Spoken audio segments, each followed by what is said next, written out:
नमस्कार दोस्तों, स्वागत है सुडोकू भारत की इस नई वीडियो में। आशा करता हूं कि आप सकुशल होंगे, मंगल होंगे और खुश होंगे और बराबर सुडोकू भर रहे होंगे।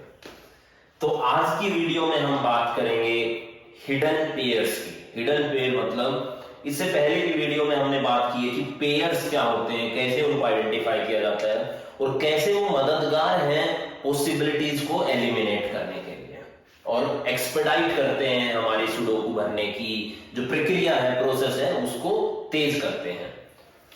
आज हम सीखेंगे कि कई बार सेट्स को और पेयर्स को आइडेंटिफाई करना थोड़ा मुश्किल होता है या होते ही नहीं है वो।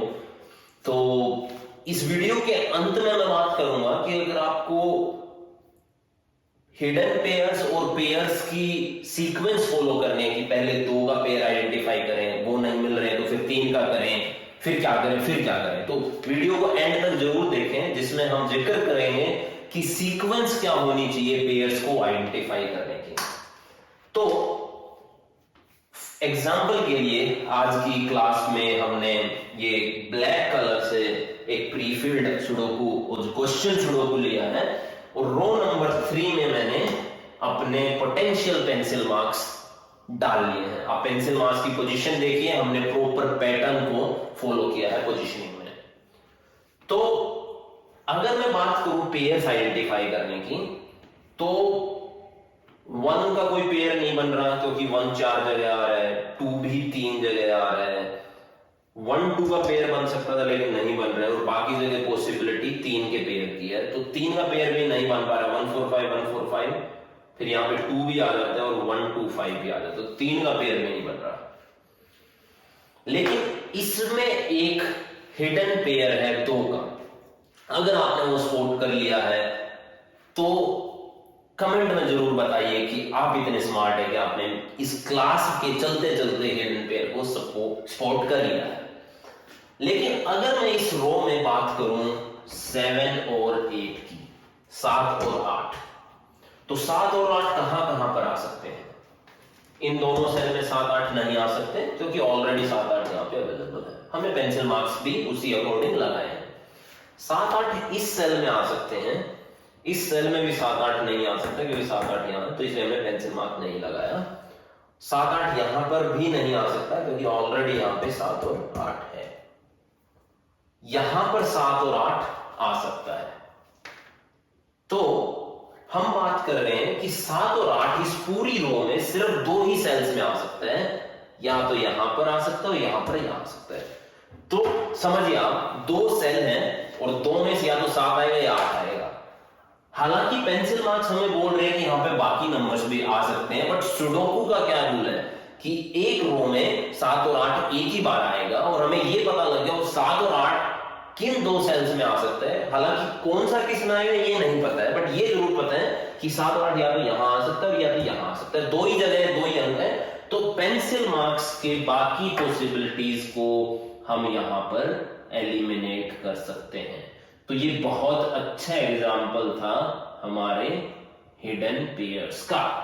हालांकि पेंसिल मार्क्स बोल रहे थे बाकी नंबर आ सकते हैं, बट हिडन पेयर बोल रहे हैं कि इन 2 सेल में सिर्फ पॉसिबिलिटी 7 और 8 की है, तो यहां पर 7 और 8 आ सकते हैं। अगर मैं एक चीज देखूं, हमेशा एक रूल याद रखिए कि अगर एक हिडन पेयर बना रही है 2 सेल्स मिलकर, तो जो रिमेनिंग है, जो कॉम्प्लीमेंट्री सेल्स हैं बची हुई, वो भी एक पेयर बनाएंगे। वो 3 का हो सकता है, 4 का हो सकता है। तो यहां पे अगर मैं देखूं तो ये सेल ये और ये, इसमें क्या क्या आ सकता है? 1 2 4 और 5, तो 4 नंबर है 1 2 4 5 और इन 4 ही सेल हैं, तो इन 4 सेल्स में 1 2 4 5 आ सकते हैं। तो बची हुई 2 सेल्स में 7 और 8 ही आएगा। तो इसलिए मैंने बोला था कि अगर एक हिडन पेयर बन रहा है तो कॉम्प्लीमेंट्री सेल्स भी आपका कोई ना कोई पेयर बनाएंगे। तो यहां पे वो पेयर 4 का है और वो 4 अंक है 1 2 4 5 और वो 4 सेल हैं, ये सेल ये सेल ये सेल ये सेल। तो ये तो बात हुई हिडन पेयर की और उसकी कॉम्प्लीमेंट्री सेल्स की। और अब हम सीक्वेंस की बात करते हैं कि हमें किस सीक्वेंस में जाना है। तो मैं क्या रिकमेंड करता हूं आपको,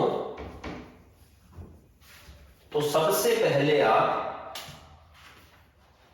2 का पेयर आइडेंटिफाई कीजिए, ठीक है। फिर आप 3 का पेयर आइडेंटिफाई कीजिए, फिर आप 2 का हिडन पेयर, फिर आप 3 का हिडन पेयर, फिर आप 4 का पेयर, और फिर 5 का pair. Most of the cases में आपको यहां तक जाने की जरूरत नहीं पड़ती, क्योंकि अब इस एग्जांपल में भी मैंने देखा कि मैं 4 का पेयर आइडेंटिफाई करने की कोशिश कर सकता था, लेकिन मेरा 2 का हिडन पेयर ही आइडेंटिफाई करने से काम चल गया। और अगर आप ये सारे सीक्वेंस फॉलो कर लेते हैं तो आप सारी पॉसिबिलिटीज को कवर कर लेते हैं। तो सपोज अगर आप 4 का पेयर आइडेंटिफाई कर रहे हैं तो जो बची हुई सेल्स हैं वो आपकी 5 का हिडन पेयर बना रही होगी, तो मेरे को 5 का हिडन पेयर बनाने की जरूरत नहीं है, राइट। अगर आप 5 का पेयर बना रहे हैं तो बची हुई सेल्स 3 का हिडन पेयर बनाएंगी, सॉरी 4 का हिडन पेयर बनाएंगे, और वो मेरे को बनाने की जरूरत नहीं क्योंकि मैंने 5 का पेयर बना लिया है। तो इसलिए मैं 4 और 5 का हिडन पेयर नहीं बना रहा हूं। तो अगर मैं ये सारा कर लेता हूं तो मेरी सारी पॉसिबिलिटीज कवर हो जाती हैं। तो आज की वीडियो यहीं खत्म करते हैं। 1 मिनट में समरी इस वीडियो की। हमने हिडन पेयर सीखा है।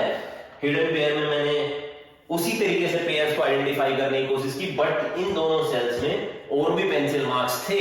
वीडियो के शुरू में अगर आप देखोगे, बट 7 और 8 सिर्फ इन दोनों में आ सकता था, तो मैंने उन पेंसिल मार्क्स की इस सेल्स में अदर पॉसिबिलिटीज को एलिमिनेट किया और 7 और 8 के हिडन पेयर को ढूंढ कर निकाला। तो उम्मीद करता हूं आपको ये वीडियो पसंद आई होगी, ये टेक्निक पसंद आई होगी, और जैसे जैसे आप इन टेक्निक्स को लर्न करते जा रहे हैं, आपका सफर एक एक्सपर्ट सुडोकू प्लेयर बनने का धीरे धीरे मुकम्मल होता जा रहा है। तो आप बने रहिए वीडियो में, हमारी वीडियो के साथ। हम ऐसे ही नई नई वीडियोस, नई नई टेक्निक्स के साथ लाते रहेंगे। तब तक के लिए शुक्रिया। जय हिंद, जय भारत, नमस्कार।